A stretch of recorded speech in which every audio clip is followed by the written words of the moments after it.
Okay. ஏற்கனவே வெளிப்படுத்தின விசேஷம் 12, 13, 14 அதிகாரத்தை நாம் பார்த்திருக்கிறோம். 15, 16 அதிகாரம் கூட இதற்கு முன்பு நாம் பார்த்திருக்கிறோம். இப்போ 17 அதிகாரத்திலே ஒரு காட்சியை யோவான் பார்க்கிறார். அதுல 7 கலசங்களையுடைய அந்த 7 தூதரில் ஒருவன் வந்து என்னோட பேசி, நீ வா, திரளான தண்ணீர்கள் மேல் உட்கார்ந்திருக்கிற மகா வேசியோடு பூமியின் ராஜாக்கள் வேசித்தனம் பண்ணினார்களே, அவளுடைய வேசித்தனமாகிய மதுவால் பூமியின் குடிகளும் வெறி கொண்டிருந்தார்களே, அவளுக்கு வருகிற ஆக்கினையை உனக்கு காண்பிப்பேன் என்று சொல்லி ஆவிக்குள் என்னை வனாந்திரத்திற்கு கொண்டு போனான். ஒரு தூதன் யோவானுக்கு ஒரு காட்சியை காண்பிக்கும்படியாக வனாந்திரத்துக்கு அழைத்து செல்கிறான். அங்கே வனாந்திரத்திலே ஒரு காட்சி பார்க்கிறது போல சம்பவம் இருக்கிறது. 7 தலைகளையும் 10 கொம்புகளையும் உடையதும் தூஷணமான நாமங்களால் நிறைந்ததுமான சிவப்பு நிறமுள்ள ஒரு மிருகம். அந்த மிருகத்தின் மேல் ஒரு ஸ்திரீ ஏறி இருக்க கண்டேன். அந்த ஸ்திரீ இரத்தாம்பரமும் சிவப்பான ஆடையும் தரித்து பொன்னினாலும் இரத்தினங்களினாலும் முத்துக்களினாலும் சிங்காரிக்கப்பட்டு தன் வேசித்தனமாகிய அருவருப்புகளாலும் அசுத்தத்தாலும் நிறைந்த பொற்பாத்திரத்தை தன் கையிலே பிடித்திருந்தார். மேலும் ரகசியம், மகா பாபிலோன், வேசிகளுக்கும் பூமியிலுள்ள அருவருப்புகளுக்கும் தாய் என்னும் நாமம் அவள் நெற்றியில் எழுதியிருந்தது. அந்த ஸ்திரீ பரிசுத்தவான்களின் இரத்தத்தினாலும் இயேசுவினுடைய சாட்சிகளின் இரத்தத்தினாலும் வெறி கொண்டிருக்கிறதை கண்டேன். அவளை கண்டு நான் மிகவும் ஆச்சரியப்பட்டேன். அப்போ இங்கே யோவான் ஒரு காட்சியை பார்க்கிறார். இங்கே அந்த காட்சியை பார்க்கிறதுக்கு முன்பதாக அந்த காட்சியை குறித்து ஒரு இன்ட்ரோடக்ஷன் யோவானுக்கு ஒரு தூதன் மூலமாக சொல்லப்படுகிறது. என்ன? திரளான தண்ணீர்கள் மேல் உட்கார்ந்திருக்கிற மகா வேசியோடு பூமியின் ராஜாக்கள் வேசித்தனம் பண்ணினார்கள். அவளுடைய வேசித்தனமாகிய மதுவால் பூமியின் குடிகளும் வெறி கொண்டிருந்தார்கள். அவளுக்கு வருகிற தண்டனை என்ன என்று சொல்லி காண்பிக்கிறேன் என்கிற ஒரு இன்ட்ரோடக்ஷன் கொடுத்த பிறகுதான் அந்த அவளை குறித்த ஒரு காட்சி காண்பிக்கப்படுகிறது. ஒரு பெண் ஒரு மிருகத்தின் மீது அமர்ந்திருக்கிறார், ஏற இருக்கிறார். அந்த மிருகம் வித்தியாசமான ஒரு மிருகமாக இருக்கிறது. 7 தலைகள் உள்ள மிருகம், 10 கொம்புகள் உடைய மிருகம், தூஷணமான நாமங்களால் நிறைந்தது அந்த மிருகம். அப்படிப்பட்ட ஒரு மிருகத்தை தான் அந்த மிருகத்தின் மேல் அந்த பெண் ஏறி இருக்கிறாள். அந்த பெண் எப்படி இருக்கிறாள்? அந்த ஸ்திரீ இரத்தாம்பரம் சிவப்பான ஆடையும் தரித்து பொன்னினால் இரத்தனங்களால் முத்துக்களினால் சிங்காரிக்கப்பட்டு தன் வேசித்தனமாகிய அருவருப்புகளாலும் அசுத்தத்தாலும் நிறைந்த பொற்பாத்திரத்தை கையில் பிடித்திருக்கிறார். மேலும் அவருடைய தலையிலே ஒரு காரியம் எழுதப்பட்டிருக்கிறது. என்ன? ரகசியம் என்ற வார்த்தை இருக்கிறது. மகாபாபிலோன் என்கின்ற வார்த்தை இருக்கிறது. வேசிகளுக்கும் பூமியில் உள்ள சகல அருவருப்புகளுக்கும் தாய் என்னும் நாமம் அவளுடைய கைகளில் இருக்கிறது. மட்டுமல்ல, அவள் வெறி கொண்டிருக்கிறாள். எதை குடித்து வெறி கொண்டிருக்கிறாள் என்று சொன்னால், மது போதையினால் வெறி கொண்டவள் அல்ல, ரத்தம் குடித்து வெறி கொண்டிருக்கிறாள். பரிசுத்தவான்களுடைய ரத்தம், அது இயேசு கிறிஸ்துவை குறித்த சாட்சியை உடைய மனிதர்களுடைய ரத்தத்தை குடித்து அதனிலே வெறி கொண்டிருக்கிறார். இதுதான் அந்த பெண்ணை குறித்த ஒரு காட்சியாக இருக்கு. அப்ப யார் இந்த பெண்? யார் இந்த பெண் என்று சொல்லி இங்கே சொல்லப்படுகிறது என்று சொன்னால், இந்த பெண் தான் சகல அருவருப்புகளுக்கும் காரணம். சகல பூமியில் உள்ள சகல அருவருப்புகளுக்கும் காரணமானது இந்த பெண் என்று சொல்லப்படுகிறது. பூமி வேசிகளுக்கும் பூமியில் உள்ள சகல அருவருப்புகளுக்கும் தாய். இது அந்த பெண்ணுடைய ஒரு குணாதிசயம். இரண்டாவது, இது ஒரு ரகசியம். யாராலும் கண்டுபிடிக்க, ரகசியம் என்றால் யாருக்கும் தெரியாத ஒன்று, அது ரகசியம். அல்லது ஆராய்ச்சி செய்வர்களுக்கு மட்டுமே புலப்படக்கூடிய ஒன்றுதான் ரகசியம். மற்றபடி வேறு யாருக்கும் தெரியாத ஒரு காரியம், மறைவான ஒரு காரியம். அடுத்ததாக மகா பாபிலோன் என்கின்ற ஒரு கிரேட் பாபிலோன். இப்போ இத யார் என்பதை அறிய வேண்டும் என்று சொன்னால், நான் ஒரு வரலாற்று ரீதியாக சில சம்பவங்களை நாம் அறிந்து கொள்வது அவசியமாக இருக்கிறது. ஆண்டவர் மனிதனை படைத்தார், மனிதன் கடவுளுக்கு பாவம் செய்தான், பாவத்தின் விளைவாக அவன் கடவுளை மறந்தான், தனக்கு தோன்றினபடி வாழ்ந்து வந்தான். பாவம் பெருகின காலகட்டத்திலே எப்படியே போனால் ஒட்டுமொத்த பூமியும் எல்லா மனிதர்களும் என்னது கரப்ட் ஆகிவிட்டார்கள். ஒரு குடும்பத்தை தவிர, நோவா குடும்பத்தை தவிர விட்டால் அவனும் அந்த குடும்பமும் கரப்டாக வாய்ப்பு உண்டு. ஆகவே அந்த காலகட்டத்திலே ஒட்டுமொத்த பூமியை அழிக்க வேண்டிய ஒரு சூழ்நிலை இருக்கிறது. இப்பொழுது நோவா குடும்பம் மட்டும் இருக்கிறது. நோவா குடும்பத்திலிருந்து சந்ததிகள் பிரிகிறது. அங்கே ஆதியாகமம் புஸ்தகத்திலே 11ஆம் அதிகாரத்துக்கு வரும்போது அங்கே ஒரு சம்பவம் நடக்கிறது. ஆதியாகமம் 11ஆம் அதிகாரம். பூமி எங்கும் ஒரே பாஷையும் ஒரே விதமான பேச்சும் இருந்தது. ஜனங்கள் கிழக்கே இருந்து பிரயாணம் பண்ணுங்கள், சிநேகர் தேசத்திலே சமபூமியை கண்டு அங்கே இருந்தார்கள். அவர்கள் நாம் செங்கல் அறுத்து அதை நன்றாய் சுடுவோம் வாருங்கள் என்று சொல்லி ஒருவரோடொருவர் பேசிக் கொண்டார்கள். கல்லுக்கு பதிலாக சாந்துக்கல்லும் சாந்துக்கு பதிலாக நிலக்கீலும் அவர்களுக்கு இருந்தது.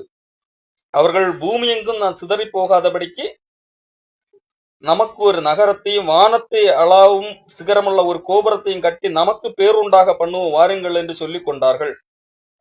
மனுபுத்திரர் கட்டுகிற நகரத்தையும் கோபுரத்தையும் பார்க்கிறதும் கர்த்தர் இறங்கினார் என்று சொல்லி இங்கே சொல்லப்பட்டிருக்கு. அப்போ கடவுளை பிரமித்து இங்க பூமியில இறங்கக்கூடிய அளவிற்கு மனிதர்கள் கூட்டமாக கூடி நமக்கு பேருண்டாகும்படியாக கடவுளுக்கு எதிராக ஒரு காரியத்திலே இறங்குகிறார்கள்.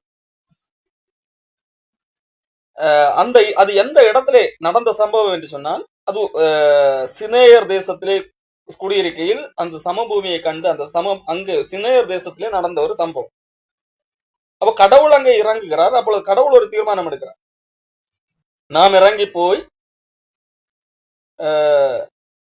அப்பொழுது கர்த்தர் இதோ, அதாவது ஆதியாகமம் 11:6, இதோ ஜனங்கள் ஒரே கூட்டமாய் இருக்கிறார்கள், அவர்கள் அனைவருக்கும் ஒரே பாஷையும் இருக்கிறது.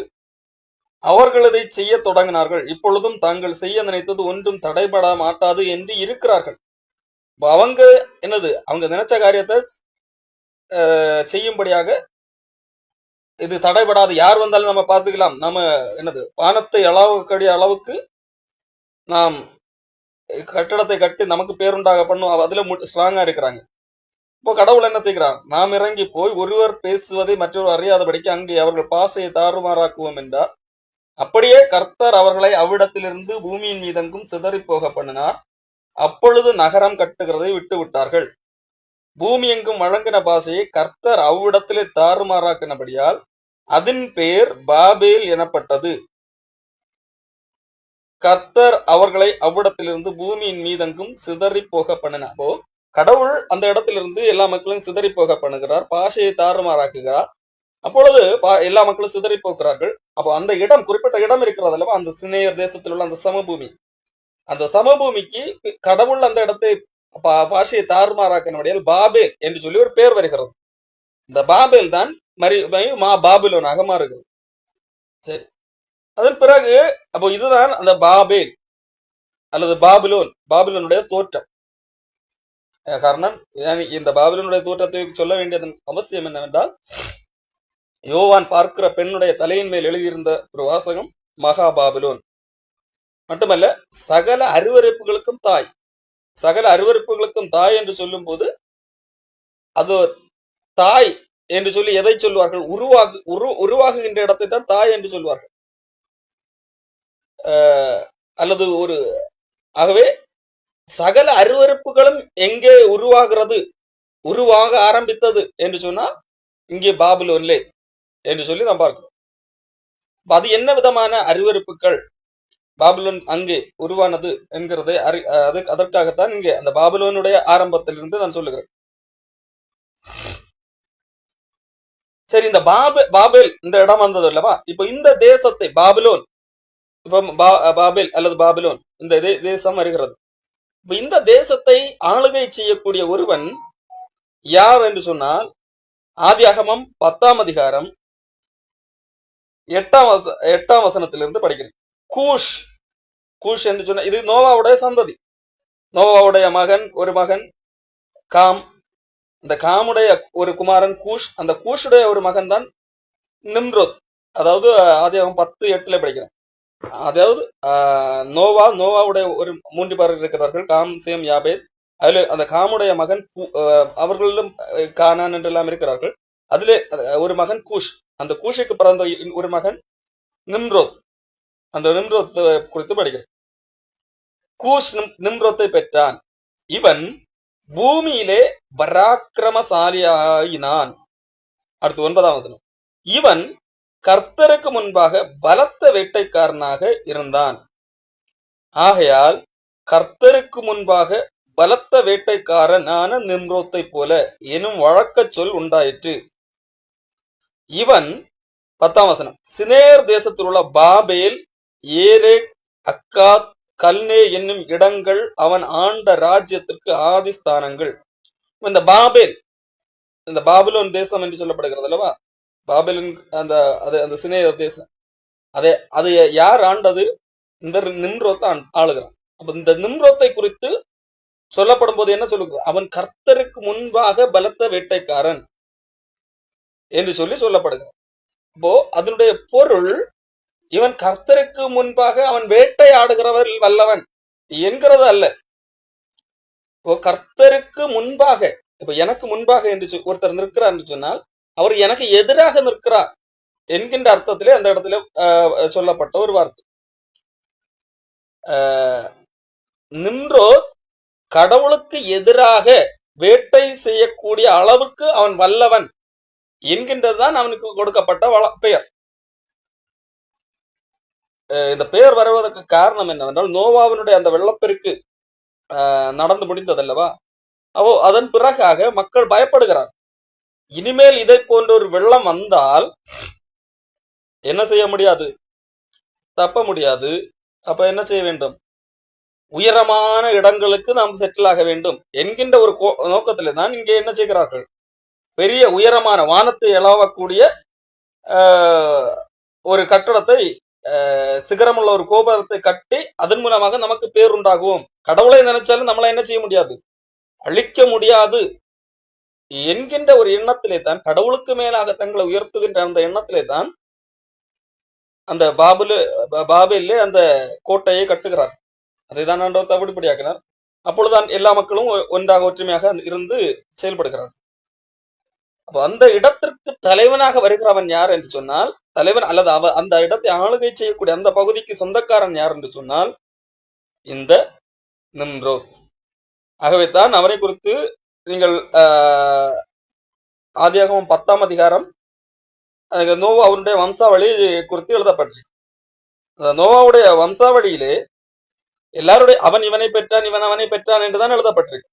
ஆனால் திடீரென்று இந்த நிம்ரோத்தை குறித்து மட்டும்தான் வித்தியாசமாக, அவன் கடவுளுக்கு முன்பாக பலத்த வேட்டைக்காரனாக இருந்தான், ஆகையால் கர்த்தருக்கு முன்பாக பலத்த வேட்டைக்காரன் என்கின்ற அந்த சொல் என்று வழக்க சொல் உண்டாயிற்று என்று சொல்லி அங்கே எழுதப்பட்டிருக்கு. இப்போ இவன் கடவுளுக்கு எதிராக செயல்படக்கூடிய ஒரு மனிதனாக இருந்தான்.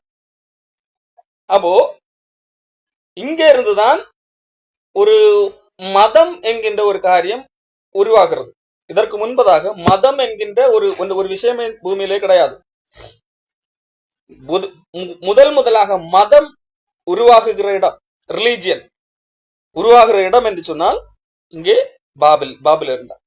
அது காரணம், அதற்கு முன்பதாக மக்கள் பாவம் செய்தார்களா ஆனாலும் அவர்கள் வேறு வேறு கடவுள்களை நாங்கள் உருவாக்குறோம் என்று சொல்லி வேறு வணக்க அந்த மாதிரி போகவில்லை. அவர்கள் கடவுளுக்கு விரோதமாக பாவம் செய்தார்கள். அதுவும் அந்த மக்களும் அழிந்து போனார்கள். இப்பொழுது ஃப்ரெஷ்ஷாக ஒரு புதிய உலகம் நோவாவின் சந்ததியிலிருந்து வருகிறது. இப்போ இவர்களுக்கு என்னது, யார் கடவுள் என்கிறது தெரியும், ஒரே கடவுள் தான்.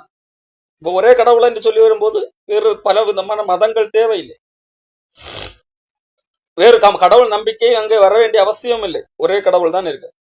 ஆனால் இங்கே நிம்ரோத் ஆளுகின்ற இங்க பகுதியிலே எப்பொழுது இவன் கடவுளுக்கு எதிராக தன்னை ஒரு ராஜாவாக காண்பித்து, நாம் கடவுளுக்கு எதிராக, அதாவது உண்மையான கடவுளுக்கு எதிராக நாம் ஒரு செயல்படுவோம் என்று சொல்லி ஒரு முயற்சி எடுக்கிறானோ, அப்போதே இந்த உண்மையான கடவுளுக்கு எதிராக இவன் ஒரு மதத்தை ஸ்தாபித்து விடுகிறான். நம்முடைய சித்தாந்தம், நம்முடைய கொள்கை, நம்முடைய மதம் என்று சொல்லி ஒன்று உருவாகிறது. யார் உருவாக்குவது? இந்த நிம்ரோத். அப்போ இது எங்க உருவாகிறது? பாபில். அதுதான் பாபிலோன். ஆகவேத்தான் பாபிலோன் மகா அருவருப்புகளுக்கு தாய். அதாவது மகா அருவருப்புகள் உருவான இடம் பாபிலோன். சரி, அப்போ நம்ம இதை குறித்து தீர அறிய வேண்டும் என்றால் எங்கே போக வேண்டும்? பாபிலோன் புராணங்களுக்கு நேராக செல்ல வேண்டியிருக்கிறது. காரணம், வேதாகமத்திலிருந்து என்ன படித்தோம்? பாபிலோன்லே தான், அதாவது ஆதியாகமத்திலிருந்து படித்துக் கொண்டு வரும்போது நோவாவுடைய வெள்ளப்பெருக்கு பின்பாக கடவுளுக்கு எதிராக முதலாவது ஒரு கலகம் எங்கே உண்டாகிறது, கடவுளுக்கு எதிராக ஒரு செயல் எங்கே ஆரம்பிக்கிறது? பாபேல்ல ஆரம்பிக்கிறது. அங்கே அங்கே அங்கே உள்ள ராஜாவை குறித்து தான் சொல்லுகிறது, இவன் கடவுளுக்கு முன்பாக அல்லது கடவுளுக்கு எதிரான ஒரு வேட்டைக்காரன் என்று சொல்லி அங்கேதான் சொல்லப்படுகிறது. நமக்கு பேருண்டாக என்று சொல்லி கடவுளுக்குரிய மகிமை கூடாமல் தங்களுக்கு பேருண்டாக காரியங்கள் நடப்பிக்கிறது என்று. இதே கண்ணோட்டத்திலே நாம் பார்ப்போம் என்று சொன்னால், பாபிலோன் ஒவ்வொரு மதத்துக்கு என்று புராணம் இருக்கிறது அல்லவா? பாபிலோன் தான் முதல் மதம் என்று சொல்லி பார்த்தோம். அந்த மதத்திலே நீங்கள் எடுத்து பார்ப்பீர்கள் என்று சொன்னால், அங்கே அந்த மதம் என்ன சொல்லுகிறது, அவர்களுடைய பிராணம் என்ன சொல்லுகிறது என்று சொன்னால், மொத்தமும் அருவருப்பை உருவாக்கி வைத்திருக்கிறது. இந்த நிம்ரோத் என்கிற அது கில்காமேஷ் என்று சொல்லி அறியப்படுகிறது. அப்போ அவர் அது அந்த அந்த அவர்களை கடவுளாக தங்களை மாற்றிக் கொள்ளுகிறார்கள். மக்கள் எல்லாரும் எங்களை வணங்க வேண்டும் என்று சொல்லிக் கொள்ளுகிறார்கள். அந்த அடிப்படையிலே இந்த நிம்ரோத் ஒரு கட்டத்திலே இறந்து போகிறான். அதன் பிறகாக அவனுடைய மனைவி நான் கடவுள் என்று சொல்லிக் கொள்ளுகிறார். கணவன் இறந்த பின்பதாக மனைவி கர்ப்பமாகிறார். கணவன் இல்லாமலே கர்ப்பமாகிறார். காரணம், கணவன் இறந்து விட்டார். இப்பொழுது இவள் என்ன சொல்லிக் கொள்ளுகிறாள்? இதெல்லாம் நான் இப்போது சொல்வது வேதாகமத்தில் உள்ளதல்ல. நாம் பாபிலோன் தான் மதத்துக்கெல்லாம் அடிப்படை என்று பார்த்ததினால் இப்பொழுது பாபிலோன் உள்ள அந்த புராணத்தை இப்பொழுது பேசிக்கொண்டேன். அப்போ அவள் என்ன சொல்லிக் கொள்ளுகிறாள்? இது கடவுள் எனக்கு குழந்தையாக வந்திருக்கிறார் என்று சொல்லி, இது தெய்வ குழந்தை, என் கணவர் மரிக்கவில்லை, அவர் கடவுள் மரிக்கவில்லை, கடவுளே என்னுடைய வயிற்றுல மகனாக வந்து விட்டார் என்று சொல்லி தன்னுடைய மகனையும் என்ன செய்தார்? கடவுளாக அறிவித்து விடுகிறார்.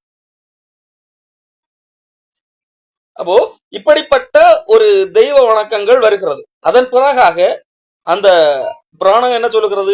இவளுக்கு அந்த தம்மூஸ் என்கின்ற ஒரு மகன் பெற்றெடுக்கிறாள். தம்மூசோடு கூட இவள் குடும்பம் நடத்த ஆரம்பிக்கிறார் வளர்ந்த பிறகு. காரணம், கடவுள் இவர்கள். இப்படி அதுதான் சொல்லுகிறது அல்லவா? இதெல்லாம் அருவருப்பு. அதன் பிறகாக இந்த தம்மூஸ் ஒரு கட்டத்திலே இறந்து போகும்போது தம்மூஸ் திரும்ப வருவான் என்று சொல்லி அவனுக்காக துக்கம் கொண்டாடுங்கள், நீங்கள் 40 நாள் துக்கம் கொண்டாடுங்கள், அப்பொழுது திரும்ப வருவான் என்று சொல்லி ஆணையிடுகிறாள். அதன் அடிப்படையிலே துக்கம் கொண்டாடுகிறார்கள். அப்போ இது பாபிலோனுடைய மத கொள்கை. அப்போ இந்த மத கொள்கையிலிருந்து உலகம் முழுவதும் எல்லா மதங்களுக்கும் இதே சித்தாந்தங்கள் பரவி கிடக்கிறது. பாபிலோனுக்கு அடுத்து மோவாப் மதத்திலே போனாலும் பெயர்கள் வேறு வேறு வேறு கேரக்டர் நேம் இருக்கும். ஆனால் இதை போன்ற இந்த அடிப்படையிலே தான் கடவுள் நம்பிக்கைகள் இருக்கு. தவறான உறவுகள் சார்ந்த கடவுள் தவறான உறவு முறைகளில் ஈடுபட்டது போன்ற கதைகள் இருக்கு. ஏன் இந்து மதத்திலே நீங்கள் படித்து பாருங்களேன், இதை போன்ற இதுக்கு ஒத்த கதைகள் அங்கேயும் இருக்கு. ஆகவே தான் வேதாகமம் சொல்லுகிறது, பாபிலோன் சகல அருவருப்புகளுக்கும் தாய் என்று சொல்லி. இந்த நம்பிக்கைகளின் அடிப்படையில் இந்த மத கொள்கைகளின் அடிப்படையிலே ஒவ்வொரு மதங்களும் பலவிதமான தவறான பழக்க வழக்கங்கள் ஈடுபட்டது. பிறந்த குழந்தையை கடவுளுக்காக தீயிலே போட்டு விடுவது, இதை வேதாகமத்தில் உள்ளது. இது மோளேகு என்கின்ற தெய்வத்திற்காக பிள்ளைகளை தீயிலே போட்டு விடுதல், தீக்கடக்க பண்ணுதல் என்று சொல்லி வேதாகமத்தில் நீங்கள் படித்தால் தெரியும். அந்த தம்மூசுடைய கதை சொன்னேன் அல்லவா, அதுவும் வேதாகமத்திலே இருக்கிறது. எசேக்கியேல் புஸ்தகம் 8ஆம் அதிகாரத்திலே இருக்கிறது. இது எல்லாமே பாபிலோன் மார்க்கத்திலிருந்து வந்து அது ஒவ்வொரு தேசங்களிலும் வேறு வேறு பெயர்கள்ல இதே விதமான மூட நம்பிக்கைகள், கடவுளுக்கு எதிரான நம்பிக்கைகள் பரப்பப்பட்ட ஒரு மதம். ஆனா அந்த மதங்கள் எல்லாம் இந்த இந்து மதமாகட்டும் அல்லது வேறு கிரேக்க மதமாகட்டும், ரோமானியர்கள் பின்பற்றுகிற மதமாகட்டும், மோவாபியர்கள், இப்படி எந்த இடத்திலே உள்ள இந்த மதங்களானாலும் அதற்கெல்லாம் தாய் யாருன்னு கேட்டால் பாபிலோன். தாய் மதம். இன்றைக்கு இந்துக்கள் சொல்வார்கள் தாய் மதம் திரும்புங்கள் என்று சொல்லி, நாங்கள் தான் ஆதி மதம் என்று சொல்லி. அல்ல, தாய் மதம் எது என்று சொன்னால் பாபிலோன். இந்த பாபிலோன் அந்த புராண கதைகள், அங்கே அவர்கள் உருவாக்கின கடவுள்கள், அவர்கள் அதுதான் இன்றைக்கு உலகம் எங்கும் பரவி சகல அருவருப்புகளையும் ஏற்படுத்தி வைத்திருக்கிறது. எசேக்கியேல் 8ஆம் அதிகாரத்திலே 14ஆம் வசனத்திலே எசேக்கியேலுக்கு அன்றைக்கு இஸ்ரவேலர்கள் பண்ணி கொண்டிருந்த ஒரு தவறை காண்பிக்கிறார். என்ன? எசேக்கியேல் 8:14, அங்கே தம்மூசுக்காக அழுது கொண்டிருக்கிற ஸ்திரீகள் உட்கார்ந்திருக்கிறார்கள். 15ஆம் வசனம், அப்பொழுது அவர், மனுபுத்திரனே, இதை கண்டாயா? இதிலும் அதிக அருவருப்புகளை இன்னும் காண்பாய் என்று சொல்லி என்னை கர்த்தருடைய ஆலயத்தின் உட்புரகாரத்திலே கொண்டு போனார். இதோ கர்த்தரின் ஆலயத்தின் வாசல் நடையிலே மண்டபத்துக்கும் பலிபீடத்துக்கும் நடுவே ஏறக்குறை 25 புருஷர் தங்கள் முதுகை கர்த்தருடைய ஆலயத்துக்கும் தங்கள் முகத்தை கீழ்த்திசைக்கு நேராக திரும்பினவர்களாய் கிழக்கே இருக்கும் சூரியனை நமஸ்கரித்தார்கள். அப்போ இதெல்லாம் இஸ்ரவேலர்கள் செய்த தவறாக ஆண்டவர் காண்பிக்கிறார். காரணம், இஸ்ரவேலர்கள் இதை எங்கிருந்து கட்டார்கள்? தங்களை சுற்றி இருக்கிற அந்நிய மக்கள் வழிபடுகிற அதிலிருந்து இஸ்ரவேல் மக்கள் அதை அந்த நம்பிக்கையை கற்றுக்கொள்ளுகிறார்கள். அதை இவர்களும் பின்பற்றுகிறார்கள். இஸ்ரவேல் மக்கள் இந்த நம்பிக்கைகள் எல்லாம் சிக்கக்கூடாது என்கிறதற்காகத்தான் அவர்களை பிரித்து கொண்டு வந்தார். ஆனால் அவர்களும் என்னது, அந்த நம்பிக்கைகள்ல, அந்த தவறான நம்பிக்கைகள்ல சிக்கும் போது ஆண்டவர் என்ன வார்த்தையை பயன்படுத்துகிறார்? பார்த்தாயா, அருவருப்புகளை எல்லாம் பார்த்தாயா? இதை காட்டிலும் அருவருப்புகளை எல்லாம் செய்து கொண்டிருக்கிறார்கள் என்று சொல்லி அவர் எதை அருவருப்பு என்று ஆண்டவர் அங்கே சொல்லுகிறார்? உண்மையான கடவுளை விட்டு சூரியனை வணங்குவதையும் தம்மூசுக்காக அழுவதையும், அதாவது கடவுள் அல்லாதவைகள் அல்லது வேற்றுமத பிராணங்களில், அதாவது வேற்றுமத மதம் உருவாக்கி வைத்திருக்கிற கடவுள் என்கிறவர் அதுக்காக அழுகிறது, அந்த சடங்கை பின்பற்றுகிறது, அதுதான் அருவருப்பு என்று சொல்லுகிறார். அப்போ இந்த அருவருப்பு எங்கே உருவானது என்று சொன்னால் பாபிலோன்ல உருவானது. அப்போ இந்த அருவருப்புகளை பின்பற்றும் போது, இந்த மதங்களை பின்பற்றும் போது மனிதர்களுக்குள்ளாக ஏற்படுவது இந்த பாபிலோன் கொள்கை என்பது அருவருப்பு. அடுத்ததாக மேட்டிமை, பெருமை, நாம் தான் என்கின்ற அந்த பெருமை, இது எல்லாமே பாபிலோனிலிருந்து ஆரம்பித்தது. அப்போ இதைத்தான் இங்கே சொல்லப்படுகிறது. எல்லாவற்றிற்கும் காரணம் யார் என்றால் இந்த பாபிலோன். பாபிலோன் என்று சொன்னால் மதங்களுக்கெல்லாம் தாய். அப்போ அந்த மதங்களுக்கெல்லாம் தாய்க்கு ஒரு உருவம் கொடுத்துதான் யோவானுக்கு காண்பிக்கிறார். நீ பார்க்கிறது இந்த பெண் என்பது மகா பாபிலோன், அருவருப்பு, அது ஒரு ரகசியம். மதம் என்று சொல்லும் போது எல்லாம் என்ன நினைப்பார்கள்? இதெல்லாம் கடவுள் நம்பிக்கை, நல்ல செயல் என்று நினைப்பார்கள்.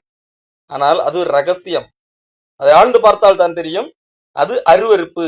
அது புயற்சிகளுக்கும் பூமியில் உள்ள அருவருப்புகளுக்கும் தாய் என்கிறது தெரியும். இந்த உலகத்திலே நீங்கள் வரலாற்றை எடுத்து பார்த்தால் கடவுள் பெயரிலே பல வேசித்தனங்கள் நடந்திருக்கிறது. மதத்தின் பெயரிலே அருவருப்புகள் நடக்கும். மூட நம்பிக்கைகள் எல்லாமே அருவருப்பு. இது எல்லாமே மதத்துக்குள்ளாக நடக்கிற காரியங்கள். ஆகவே தான் அந்த அவர்களுடைய நெற்றியில் எழுதப்பட்டிருக்கிறதாக சொல்லப்பட்டிருக்கிறது. மட்டுமல்ல, எல்லாரும் எனது பூமியில் உள்ள ராஜாக்கள் இருப்பார்கள் அல்லவா? ராஜாக்கள் அந்த நாட்டுக்கு அதிகாரிகளாக இருப்பார்கள். நாட்டு மக்கள் எல்லாருமே அந்த ராஜாவை பார்த்து பயப்படுவார்கள். ஆனால் இந்த ராஜா, எல்லாரும் தங்களை பார்த்து பயப்படத்தக்க விதத்தில் இருக்கிற ராஜா ஒருவருக்கு பயப்படுவார் என்று சொன்னால் அந்த நாட்டின் மத போதகர் அல்லது மத சம்பந்தமான ஒருவர் அந்த மதத்துக்கு பயப்படுவார். அந்த மதத்துக்கு நம்பி எல்லா மூட பழக்கங்களையும் செய்வார். பெரிய பணக்காரனாக இருப்பார்கள், எல்லா அதிகாரம் உடையவர்களாக இருப்பார்கள். ஆனால் ஜோசியக்காரன் காலில் விழுந்து கிடப்பார்கள். மூட நம்பிக்கையின் பின்னாலே செல்லுவார்கள். ஆகவேதான் 1ஆம் வசனத்திலே, அதாவது வெளிப்படுத்தின விசேஷம் 17ஆம் அதிகாரம் 1ஆம் வசனத்திலே சொல்லப்பட்டிருக்கிறது, திரளான தண்ணீர்கள் மேல் உட்கார்ந்திருக்கிற மகாவேசியோட பூமியின் ராஜாக்கள் வேசித்தனம் பண்ணார்களே.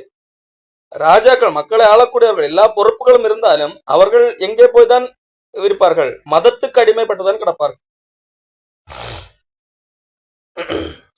சரி, அப்ப இதுதான் அந்த பாபிலோன். இந்த காட்சி, இந்த பாபிலோன் அதாவது மதம், இந்த மதத்தை தான் யோவான் பார்க்கிறார். அப்ப இந்த மதத்துக்கு ஒரு அழிவு உண்டு, இந்த மதங்கள் எல்லாம் அழிய போகிறது, மக்கள் அறிவறுப்புகளை ஏற்படுத்தின இந்த மதங்களுக்கு ஒரு அழிவு வரப்போகிறது, அதை உனக்கு காண்பிக்கிறேன் என்று சொல்லிதான் யோவானை கூட்டி கொண்டு போகிறார். அந்த அழிவைத்தான் இந்த யோவானுக்கு காண்பித்துக் கொடுக்கிறார். சரி, 7ஆம் வசனம், வெளிப்படுத்தின விசேஷம் 17:7. தூதனானவன் என்னை நோக்கி, ஏன் ஆச்சரியப்படுகிறாய்? இந்த ஸ்திரீயினுடைய ரகசியத்தையும் 7 தலைகளையும் 10 கொம்புகளையுடையதாய் இவளை சுமக்கிற மிருகத்தினுடைய ரகசியத்தையும் உனக்கு சொல்லுகிறேன். அப்ப ரகசியத்தை நான் சொல்லுகிறேன் என்று சொல்லி சொல்லுகிறேன். நீ கண்ட மிருகம் முன்னே இருந்தது. அப்ப இந்த ஸ்திரீ, இந்த மதம் மிருகத்தின் மீது ஏறி இருக்கிறதாக பார்க்கிறார். அந்த மிருகத்தை குறித்து சொல்லுகிறேன். இப்போ நீ கண்ட மிருகம் முன்னே இருந்தது, இப்பொழுது இல்லை. அது பாதாளத்தில் இருந்து ஏறி வந்து நாசமடைய போகிறது. உலகத்தோற்றம் முதல் ஜீவ புஸ்தகத்தில் பேரெழுதப்பட்டிராத பூமியின் குடிகள் இருந்ததும் இராமற் போனதும் இனி இருப்பதுமாயிருக்கிற மிருகத்தை பார்த்து ஆச்சரியப்படுவார்கள். இந்த மிருகத்தை குறித்து சொல்லப்பட்டிருக்கிறது. அந்த மிருகத்தை குறித்து சொல்லும் போது, இந்த மிருகம் ஏற்கனவே இருந்தது, இப்பொழுது இல்லை, ஆனால் இனிமேல் என்னது வரப்போகிறது என்று சொல்லப்பட்டிருக்கிறது. அது எப்படி? கடவுள் மட்டும்தான் என்னது மரித்தால் இருந்தார், மரித்தார், உயிர்த்தெழுந்தார் என்று சொல்ல முடியும். மனிதனாக கடவுள் எப்பொழுதும் இருக்கிறார், மனிதனாக வந்தவர். ஆனால் இந்த பூமியில மிருகம் என்று சொன்னால் அந்தி கிறிஸ்து என்று சொல்லி நாம் புரிந்து வைத்திருக்கிறோம். அந்த அடிப்படையிலே ஒரு மிருகம் ஏற்கனவே இருந்தது, ஆனா இப்பொழுது இல்லை. அது எங்க போச்சு? அப்ப இனிமேல் திரும்பி வரப்போகிறது என்று சொல்லும் போது, நாம் தானியல் புஸ்தகத்திலே இதுக்கான விளக்கம் இருக்கு. தானியல் புஸ்தகத்திலே ஒரு 3 விதமான இந்த மிருகத்துக்கு ஒத்த காரியங்கள் சொல்லப்பட்டிருக்கு. இந்த மிருகத்தை குறித்து சொல்லும் போது பாழாக்கும் அருவருப்பு என்று சொல்லி ஒரு காரியம் சொல்லப்பட்டிருக்கு. தானியல் புஸ்தகத்திலே 3 இடங்கள்ல சொல்லப்பட்டிருக்கு. அதுல ஒன்று, கிறிஸ்துவுக்கு முன்பதாக ஏறத்தாழ 170 வருஷத்துக்கு முன்பதாக வாழ்ந்த ஒருவனை பற்றி அந்த காரியம் சொல்லப்பட்டது. 2வது, கிறிஸ்துவுக்கு பின்பதாக கிபி 70 அந்த ஆண்டுகளில் வாழ்ந்த ஒருவனை பற்றி சொல்லப்பட்டிருக்கிறது. அடுத்து 3வதாக, இந்த பூமி அழிய போகிற காலகட்டத்திலே வாழ்கிற ஒருவனை குறித்து சொல்லப்பட்டிருக்கிறது. அவர்கள் எப்படி இருப்பார்கள்? தானியல் புஸ்தகத்தில் தீர்க்க தரிசனமாக சொல்லப்பட்டது. அது தானியல் புஸ்தகத்தை குறித்து விளக்கம் சொல்லும் போது அதை முழுவாக சொல்லலாம். அப்போ அதுல ஆன்டியோகஸ் எபிஃபனஸ் என்கின்ற ஒரு ராஜாவை குறித்து சொல்லும் போது, அவன் பாழாக்குகின்ற அருவருப்பை கொண்டு இஸ்ரவேல் தீட்டுப்படுத்துவான், எருசலேமை தீட்டுப்படுத்துவான் என்று சொன்னது போல வரலாற்றிலே ஏற்கனவே நடந்தது. அது பாழாக்குகிற அருவருப்பு மிருகத்தினுடைய கிபி 70 அதே போன்ற ஒரு சம்பவம் நடந்தது. டைட்டஸ் என்கின்ற ஒரு சீசர் அதே போன்ற ஒரு காரியத்தை செய்து எருசலேம் அழிக்கின்ற ஒரு செயலை செய்கிறார். அதன் பின்பதாக பூமியின் கடைசியிலேயும் இதே போன்ற ஒரு சம்பவம் நடக்கும் என்று சொல்லி சொல்லப்பட்டது. ஆகவேதான் யோவான் இதை கிபி 90 சொல்லுகிறார், எழுதுகிறார். அப்போ யோவான் வாழ்ந்த காலத்திலே ஏற்கனவே சொல்லப்பட்ட இரண்டும் கிமு 170 அந்த ஆண்டிலே இருந்த அந்த மிருகமும் சரி, கிபி 70 இருந்த அந்த மிருகமும் சரி, இப்போது இல்லை. அது ஏற்கனவே இருந்தது, ஆனா இப்போ இல்லை. இனிமே வரப்போகிறது. அது எப்பொழுது? அது பூமி அழிய போகிற நேரத்தில். அதுதான் இங்கே நாம் பார்க்க. அது முன்னே இருந்தது, இப்போ கிடையாது. யோவான் வாழ்ந்து கொண்டிருக்கிற இந்த காலகட்டத்திலே கிடையாது, ஆனா இனி வரும், அது ஃபியூச்சர்ல. என்று சொல்லப்படுது. இது அந்த மிருகத்தை குறித்த செய்தி.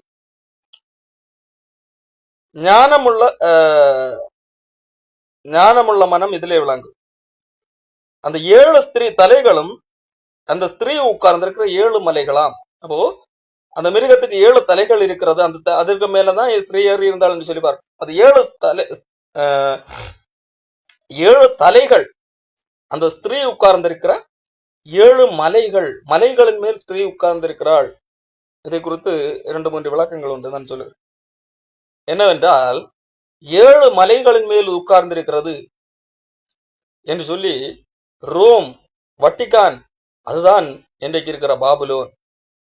ரோம், காரணம் ரோம் 7 மலைகளுக்கு மேலாக இருக்கிறது. அந்த நகரம் 7 மலைகளுக்கு மேலாக அந்த நகரம் ஸ்தாபிக்கப்பட்டிருக்கிறது என்று சொல்வார்கள். இன்னும் சிலர் எருசலேம் என்று சொல்வார்கள், அது அமெரிக்கா, அப்படி இப்படி எல்லாம் சொல்வார்கள். 7 மலைகளின் மேலே இருக்கிற ஒரு நகரத்தை குறித்து தான் சொல்லப்பட்டது. உண்மையிலே இது ஒரு எழுத்து சார்ந்த ஒரு இடத்தை குறிக்கிறது, ஒரு வார்த்தை அல்ல. காரணம் அதுக்கு அடுத்த வசனமே என்ன சொல்லுகிறது? 7 அவைகள் 7 ராஜாக்களாம். இப்போ 7 மலைகள் மட்டுமல்ல, 7 ராஜாக்கள். அப்போ மலைகள் என்று சொல்லும் போது 7 அரசாங்கம், 7 வித ராஜ்யங்கள், ராஜ்யங்களை குறிப்பதற்காகத்தான் மலைகள் என்று சொல்லப்பட்டது. 7 ராஜாக்கள் என்று சொல்லி அந்த ராஜாக்களை குறித்து சொல்லப்பட்டிருக்கிறது. இவர்கள் 5 பேர் விழுந்தார்கள். 5 பேர் விழுந்தார்கள் என்று சொன்னா 5 ராஜ்யங்கள், 5 மலைகளும் விழுந்தது என்று சொல்ல பொருள். 5 மலைகள் இப்பொழுதும் விழுந்து விட்டது, அல்லது 5 ராஜாக்கள் விழுந்தார்கள். மொத்தம் 7, 7ல 5 போச்சு. அடுத்து மீதி 2 இருக்கு. அதுல ஒருவன் இருக்கிறான், அப்ப 6. மற்றவன் இன்னும் வரவில்லை. 7வது ஆளு இன்னும் வரல. வரும்போது அவன் கொஞ்ச காலம் தரித்திருக்க வேண்டும். சரி, அப்போ இதுல இருந்து என்ன தெரியும்? நான் சொன்னேன் இது ராஜ்யம் என்று சொல்லி. இந்த உலக வரலாற்றிலே ராஜ்யங்கள், கிங்டம், வேர்ல்டு கிங்டம்ஸ் எடுத்து பார்த்தால், அதாவது சாம்ராஜ்யங்கள், குட்டி குட்டி ராஜ்யம் என்று சொன்னால் பல்வேறு ராஜ்யங்கள் இருக்கு. ஆனால் சாம்ராஜ்யம் என்று சொல்லும் போது அதிலே ஒரு சில நாடுகளே இருக்கு. சாம்ராஜ்யம் என்று சொல்லும் போது உலகத்தே ஆட்டி படைக்கக்கூடிய ஒன்று, அதான் சாம்ராஜ்யம் என்று சொல்லுவார். எகிப்து சாம்ராஜ்யம், அதை தொடர்ந்து அசீரிய சாம்ராஜ்யம் இருந்தது. அதை தொடர்ந்து பாபிலோன் சாம்ராஜ்யம் வந்தது. தானியேல் எழுதும் போது பாபிலோன் சாம்ராஜ்யத்திலிருந்து எழுதுவார். அதற்கு முன்பதாகவும் 2 சாம்ராஜ்யங்கள் இருந்தது. எகிப்து, அதை தொடர்ந்து அசீரியா, அது பெரிய சாம்ராஜ்யமாக இருந்தது. அசீரியாவுக்கு பின்பதாக பாபிலோன் வந்தது. பாபிலோனுக்கு பின்பதாக மேதியா பெர்சியா ஒரு கூட்டு சாம்ராஜ்யமாக இருந்தது. மேதியா பெர்சியா சாம்ராஜ்யத்துக்கு பின்பதாக கிரேக் சாம்ராஜ்யம் வந்தது. தானியேல் புத்தகத்திலே பார்க்கும்போது அந்த சிலை வடிவத்திலே சொல்லப்பட்டிருக்கு, பொன்னாகிய தலை நீரே, அது பாபிலோன். அதை தொடர்ந்து கழுத்துக்கு கீழாக உள்ளது, அதுக்கு அடுத்து மேதியா பெர்சியா, அடுத்து வயிற்று பகுதி கிரேக், இப்படி சொல்லப்பட்டிருக்கும் அல்லவா? அதுதான் கிரேக்கு சாம்ராஜ்யம் வந்தது. கிரேக்கை தொடர்ந்து கிரேக்கோட 5 சாம்ராஜ்யம், எகிப்து, அசீரியா, பாபிலோன், பெர்சியா, கிரேக்கு. இந்த யோவான் இந்த காரியத்தை எழுதும் போது இந்த 5 ராஜ்யங்களும் ஏற்கனவே இந்த பூமியை ஆண்டு விட்டு போய்விட்டார்கள். யோவான் இதை எழுதும் போது ரோம சாம்ராஜ்யம் தான் இருக்கிறது, ரோம் தான் உலகத்தை ஆண்டு கொண்டிருக்கிறது. அதைத்தான் எழுதுகிறார். 5 ராஜாக்கள் ஏற்கனவே போய்விட்டார். இப்பொழுது ஒருவன் இருக்கிறார். இப்பொழுது இருக்கிறது யார்? யோவான் எழுதும் போது ரோம் இருக்கிறது. 6, ரோம் 6வது. இனி ஒருவன் வருவான், அவன் வரும்போது, மற்றவன் இன்னும் வரவில்லை, அவன் வரும்போது கொஞ்ச காலம் தரித்திருக்க வேண்டும். இந்த ரோமிலிருந்து இன்னும் வேற என்னது பெரிய சாம்ராஜ்யம் என்று வரவில்லை, அது தொடர்ந்து மக்களாட்சி இப்படி எல்லாம் போய் கொண்டிருக்கு. அப்போ இன்னும் என்னது ஒரு அதே போன்ற ஒரு ராஜ்யம் போல உலகை ஆளக்கூடிய ஒரு ராஜ்யம் வரும், 7வது ராஜ்யம். அந்த 7லிருந்து 8வது ஒருவன் தோன்றுவான். அவன் தனிநபர், சர்வாதிகாரியாக. பாருங்கள், அந்த 7 ராஜாக்கள், ஒருவன் இருக்கிறான், மற்றவன் இன்னும் வரவில்லை, வரும்போது கொஞ்சம் காலம் தரித்திருக்க வேண்டும். இருந்ததும் இராதாமாகிய மிருகமே 8வது. அப்ப மிருகம் அந்தி கிறிஸ்துவே 8வதுனும் அந்த 7லிருந்து தோன்றுகிறவனும் நாசமடைய போகிறவனுமாய் இருக்கிறான். அப்போ இந்த 7வது சாம்ராஜ்யத்திலிருந்து ஒருவன் எழும்புகிறான் அல்லவா, அவன் எட்டாவதவனும் நாசமடைய போகிறவனும் ரொம்ப கொடூரமானவன் அந்த கிறிஸ்துவை குறித்து சொல்லப்படும். அடுத்ததாக இதுதான் அந்த 7 ராஜ்யங்கள். நீ கண்ட 10 கொம்புகளும் 10 ராஜாக்களாம், இவர்கள் இன்னும் ராஜ்யம் பெறவில்லை. இந்த 10 கொம்புகளை காண்கிறார்கள், அந்த மிருகத்தின் மேல 10 கொம்புகள் இருப்பதா.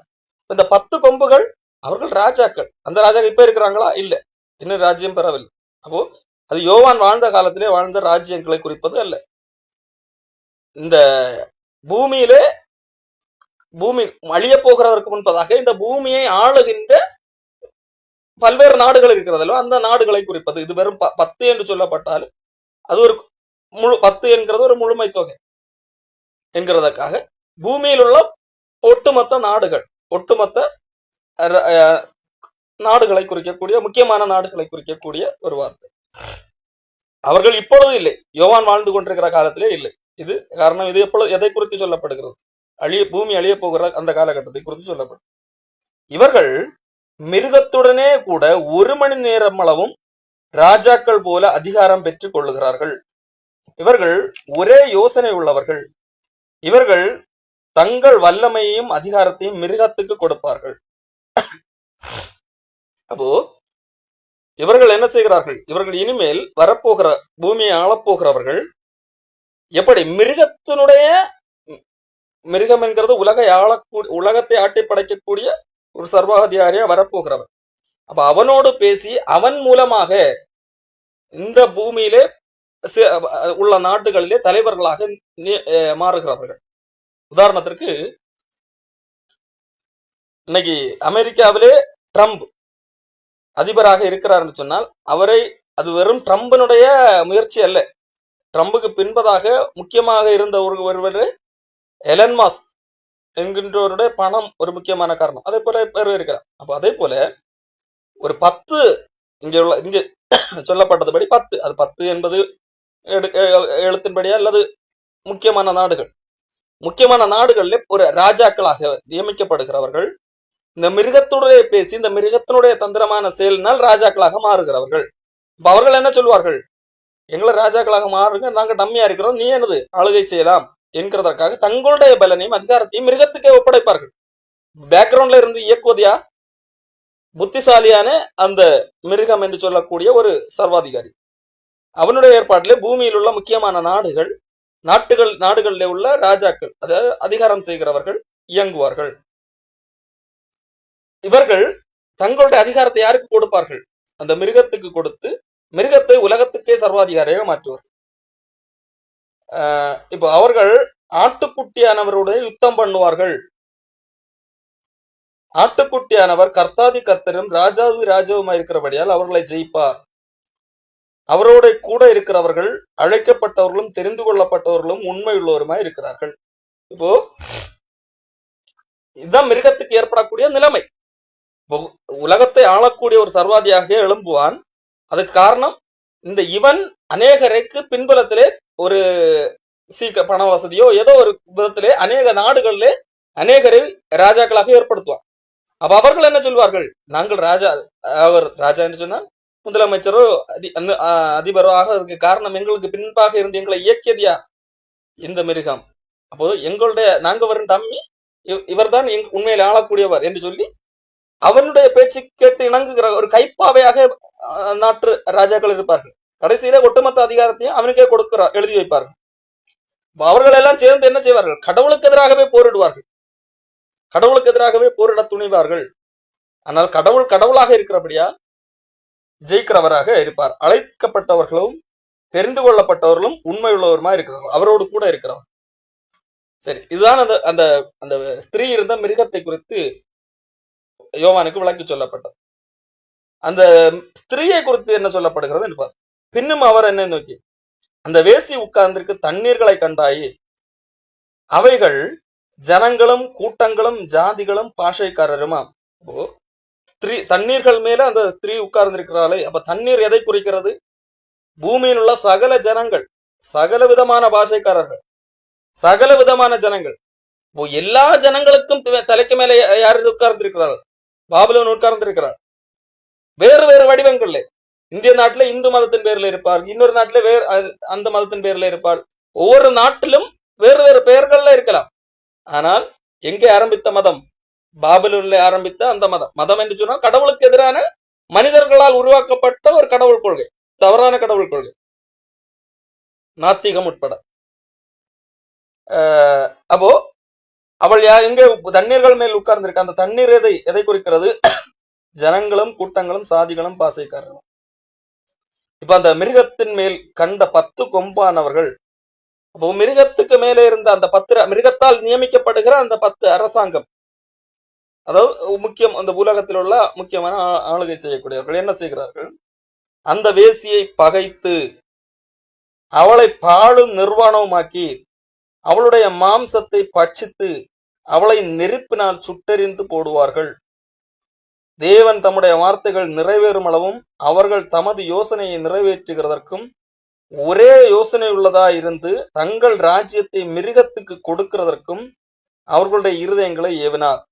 நீ கண்ட ஸ்திரீயானவள் பூமியின் ராஜாக்கள் மேல் ராஜ்யபாரம் பண்ணுகிற மகா நகரமே அவள். இந்த பூமியின் ராஜாக்கள் மேல் ராஜ்யபாரம் பண்ணுகிறது எது? மத கொள்கை. அப்போ அந்த மத கொள்கையை கடைசியில அழிக்கிறது யார்? இந்த மிருகத்தால் ஏற்படுகிறார்கள். மிருகத்தோடு யோசனை பண்ணி 1 மணி நேரம் அளவும், அது கொஞ்ச காலத்துக்கு மட்டும் நாங்கள் ஒவ்வொரு நாட்டுக்கு ராஜாவாக இருக்கிறார்கள் அல்லவா? அப்போ அவர்கள் என்ன செய்கிறார்கள்? மிருகம் வந்த உடனடியாக மிருகத்துக்கு அதிகாரம் கொடுக்கப்பட வேண்டும் என்கிறதுக்காக மதத்தை எல்லாம் இல்லாமல் பண்ணுகிறார்கள். எல்லாரும் யாரை வணங்க வேண்டும்? நீங்கள் எந்த மதத்தை பின்பற்றி கொள்ளுகிறவர்களாக இருந்தாலும் சரி, அந்த மதத்தை இப்பொழுது இந்த நிமிஷத்திலிருந்து விட்டுவிடுங்கள். இப்பொழுதிருந்து நீங்கள் வணங்க வேண்டியது யாரை? நம்ம மிருகத்தை. இந்த மிருகத்தினுடைய சித்தாந்தத்தை தான் இனிமேல் நீங்கள் கை கொள்ள வேண்டும் என்று சொல்லி இந்த 10 பேரும் சேர்ந்து மதங்களை, எல்லா மதங்களையும் இல்லாமல் பண்ணுகிறார்கள், அழித்து விடுகிறார்கள். அழித்துவிட்டு மிருகத்துக்கு தங்களுடைய அதிகாரத்தை கொடுக்கிறார்கள். இதுதான் இனிமேல் நடக்க போகிற விஷயத்தை யோவானுக்கு காண்பிக்கிறார். இதுதான் மதங்களுடைய அழிவு. மதங்களுடைய அழிவு யாரால் ஏற்படுகிறது? அந்தி கிறிஸ்துவனுடைய ஆட்களால் ஏற்படுகிறது. காரணம், அந்தி கிறிஸ்துவை குறித்து வேதாகமம் சொல்லுகின்ற ஒரு காரியம், அவன் தன்னைத்தானே தேவனை போல உட்கார்ந்து இருப்பான். தேவன் எனப்படுவது எதுவோ அது எல்லாவற்றுக்கும் மேலாக தன்னை உயர்த்துகிறவனாக இருப்பான். இப்போ தேவன் எல்லா மதங்களும் அவர்களுக்கு என்று தேவர்கள் என்று வைத்திருக்கிறதோ அது எல்லாவற்றுக்கும் மேலாக நான் தான் ராஜா. அப்போ மற்ற மதங்கள் எல்லாம் இல்லாமல் போக வேண்டும் என்கின்ற ஒரு கொள்கை உள்ளவனாக இருப்பான். தொடர்ந்து அடுத்த வாரம் வேறொரு காரியத்தை பார்ப்போம்.